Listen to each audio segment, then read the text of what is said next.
आज आपण जे 8व्या क्रमांकाचं ज्योतिर्लिंग आहे त्याची पुरातन कथा बघणार आहोत।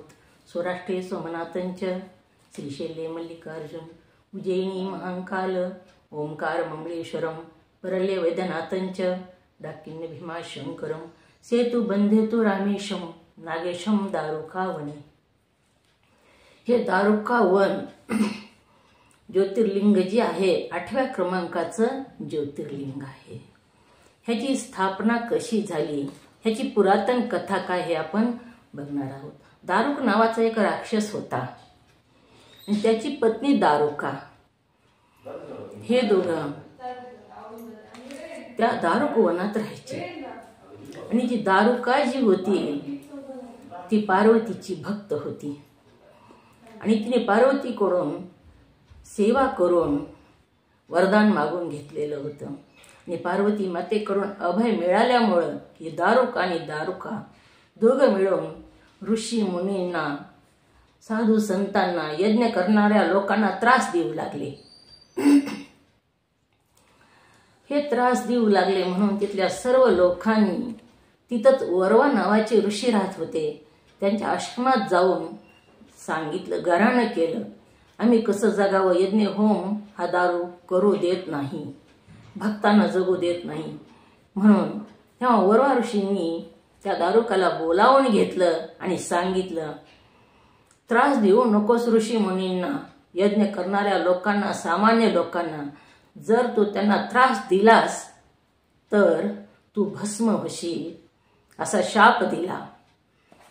असं शाप दिल्यानंतर तो दारुक अडचणीत आला। त्याला वाटू लागलं ह्या लोकांना देवांना त्रास द्यावा तर भस्म व्हावा लागेल, नाही जर ह्यांना मारावं तर उपाशी मारावं लागेल, काय करावं ह्या विचारात पडलेला असताना दारुकाने पुन्हा पार्वती मातेची सेवा केली आणि पार्वती मातेकडून वरदान मागून घेतलं।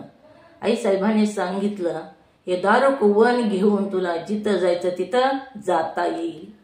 ते दारुक वन घेऊन ते दक्षिण समुद्र तटावर गेले आणि समुद्राच्या मध्यभागी हे दारुक वन स्थापित केलं आणि तिथं लोकांना त्रास देऊ लागले।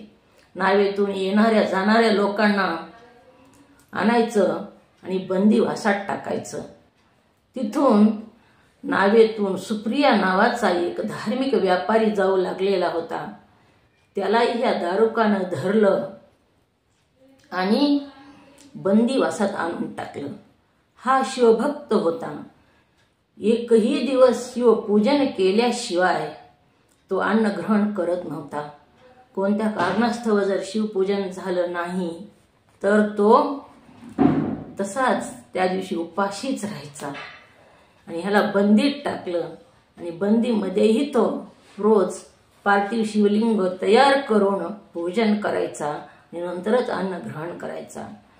त्या बंदी शाळेमध्ये जे दुसरे लोक होते त्या लोकांनाही त्याने शिवभक्तीचे धडे देऊ लागला, शिवाची महती सांगू लागला।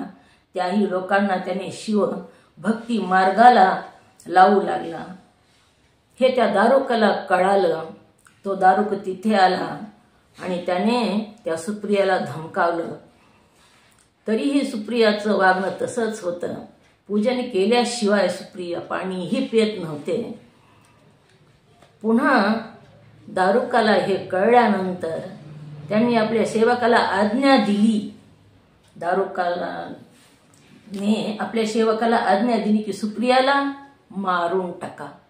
सुप्रियाला मारायला ते सेवक गेले होते त्यावेळेस सुप्रिया पार्थिव शिवलिंग निर्माण करून पूजन करीत होता आणि त्याला मारायला तलवार उचलल्याबरोबर त्या पार्थिव लिंगामधून शिवपरमात्मा प्रगट झाले आणि तिथंच राहा असं सुप्रियाने विनंती केल्यामुळं हे दारुकाचा नाश केला। म्हणून दारुका वनी नागेश हे शिवलिंग स्थापित झालेलं आहे, ज्योतिर्लिंग स्थापित झालेलं आहे। माझा जर व्हिडिओ आवडला तर सबस्क्राईब करा, लाईक करा।